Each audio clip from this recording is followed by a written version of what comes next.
Para saudara dan saudari yang Tuhan cintai, selamat pagi dan selamat bertemu lagi dalam renungan harian dari Paroki Santo Petrus dan Paulus Sargapura, edisi hari Kamis 14 Oktober dalam masa biasa yang ke-28. Hari ini adalah merupakan hari yang istimewa dalam hidup saya sebagai seorang gembala. Karena 20 tahun yang lalu, tepatnya pada tanggal 14 Oktober 2001, bersama 5 rekan yang lain, kami menerima tahbisan imamat untuk menanggapi panggilan Tuhan secara khusus menjadi seorang imam di halaman biara APO, Paroki Santo Fransiskus Assisi APO. Mengawali hari yang baru ini, kita hendak mendengar dan merenungkan sabda Tuhan.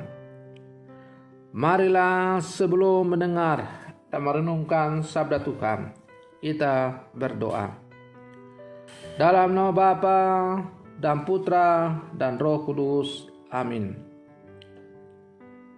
Allah Bapa kami, sumber iman kepercayaan. Kami telah Kau anugerai iman dan Kau perkenankan ikut serta dalam roh-Mu. Kami mohon kekuatan agar mampu menyelesaikan apa yang sudah Kau mulai melalui Yesus Kristus Putra-Mu, Sang Penyelamat kami.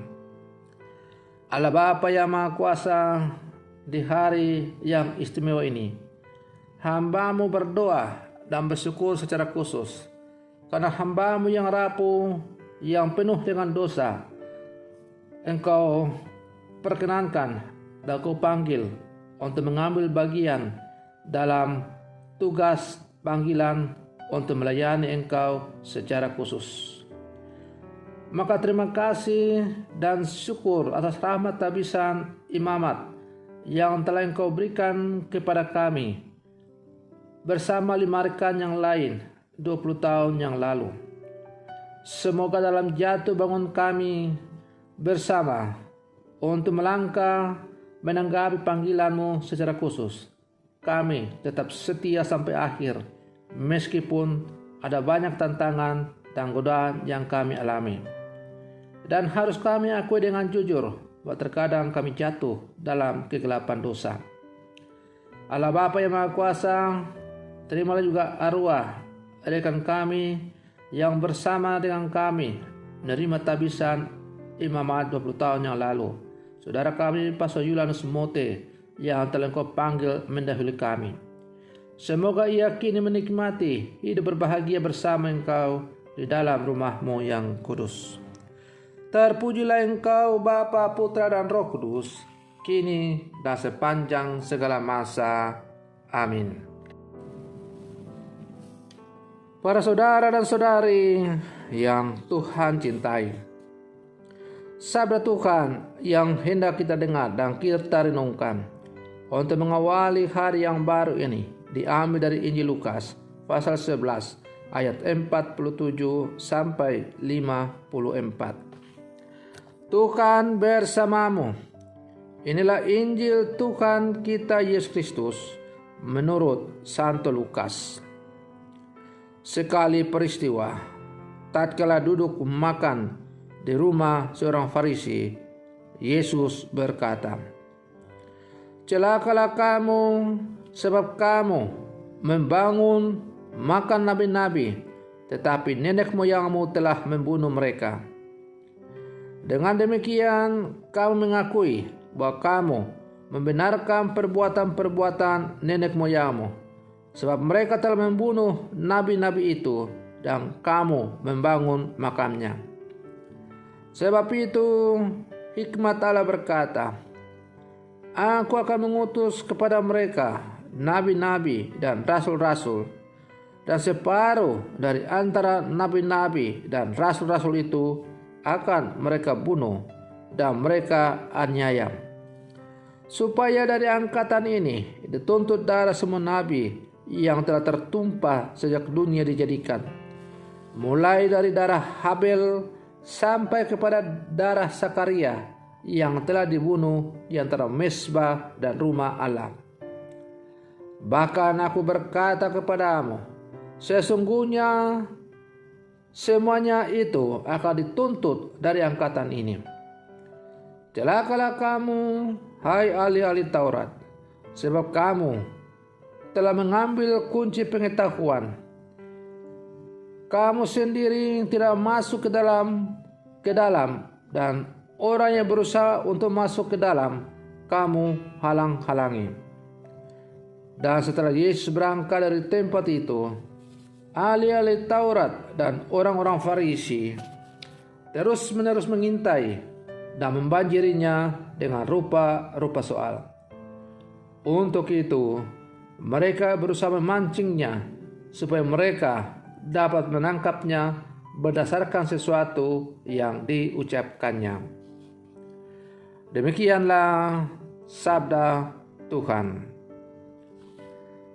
Para saudara dan saudari yang Tuhan cintai, Injil yang kita dengar pada hari ini masih kedengaran keras, bahkan kasar.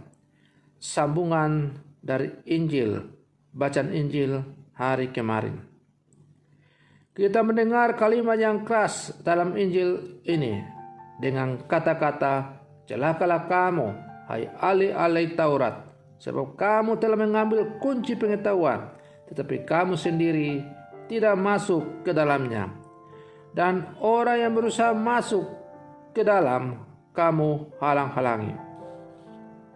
Para saudara dan saudari yang Tuhan cintai, apa arti kata-kata Yesus ini? Orang Farisi dan ahli Taurat itu adalah orang-orang pandai. Mereka adalah kaum cendekiawan yang menguasai berbagai ilmu, termasuk ilmu agama. Yesus mengkritik sikap hidup mereka yang tidak menjalankan apa yang mereka ketahui. Lebih parah lagi, ketika orang lain ingin masuk, justru mereka menghalang-halangi. Para saudara dan saudari yang Tuhan cintai, melalui bacaan Injil yang kita dengar dan kita renungkan pada hari ini, kita diajak untuk bersikap seperti apa. Hidup kita dipenuhi dengan berbagai misteri, dan kita diberi rahmat oleh Tuhan untuk melihat bahwa kebenaran itu sudah diajarkan entah oleh guru, entah orang tua kita, atau oleh pemuka agama. Tinggal bagaimana kita melaksanakannya. Yang sulit adalah bagaimana sesuatu yang teoritis benar-benar terwujud. Kita harus mampu menjadi motor penggerak untuk melaksanakan kebenaran-kebenaran itu. Dan bukan sebaliknya, malah menyesatkan orang dengan pengetahuan yang kita miliki. Para saudara dan saudari yang Tuhan cintai, sebagai murid-murid Yesus yang hidup bersama sekarang, kita diajak agar dalam kehidupan kita sungguh-sungguh menjalankan apa yang diajarkan oleh Tuhan kepada kita. Suka tidak suka, kita telah diberikan sejumlah pengetahuan, dan kita semua adalah orang yang cerdik pandai. Tidak ada orang yang bodoh. Persoalannya sekarang adalah, apakah berbagai pengetahuan ilmu, termasuk pengetahuan akan iman kita sebagai orang beriman, kita pergunakan sungguh-sungguh sebagai wujud tanggung jawab kita untuk mengembangkan kerajaan di muka bumi ini? Ataukah berbagai ilmu yang kita miliki itu justru kita selalu gunakan untuk memuliakan apa yang disanjung-sanjung oleh dunia? Para saudara dan saudari yang Tuhan cintai, sebagai orang-orang yang telah dipanggil dan diutus oleh Allah menjadi murid-muridnya di zaman sekarang, melalui tugas dan panggilan masing-masing, kita diajak untuk selalu setia sebagai murid-murid Yesus. Meskipun untuk itu ada banyak tantangan dan rintangan yang akan kita hadapi. Tapi kalau tantangan dan rintangan itu kita hadapi dalam semangat iman yang mendalam, maka pastilah Tuhan akan memberikan jalan keluar. Kalaupun kemudian kita jatuh, maka tidak perlu meratapi diri dalam kubangan dosa. Pintu pertobatan terbuka lebar-lebar untuk siapapun kita yang jatuh ke dalam dosa.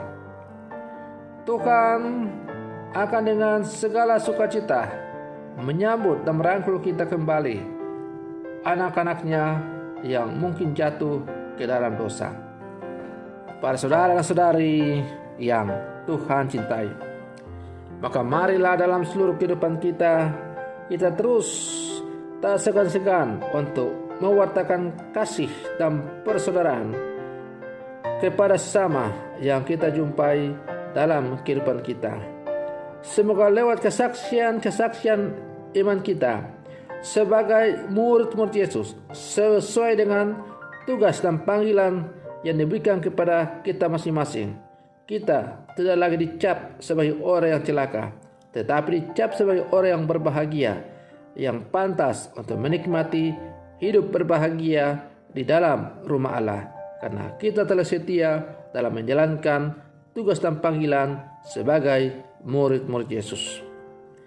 Para saudara-saudari yang Tuhan cintai, semoga permenungan saya untuk mengawali hari yang baru ini, hari yang spesial secara khusus buat saya dan teman-teman yang lain yang 20 tahun yang lalu maju untuk menerima tabisan imamat. Kiranya semakin menghantar kita semua untuk menjadi murid-murid Yesus yang setia sampai akhir. Semoga demikian. Selamat pagi. Tuhan Yesus memberkati.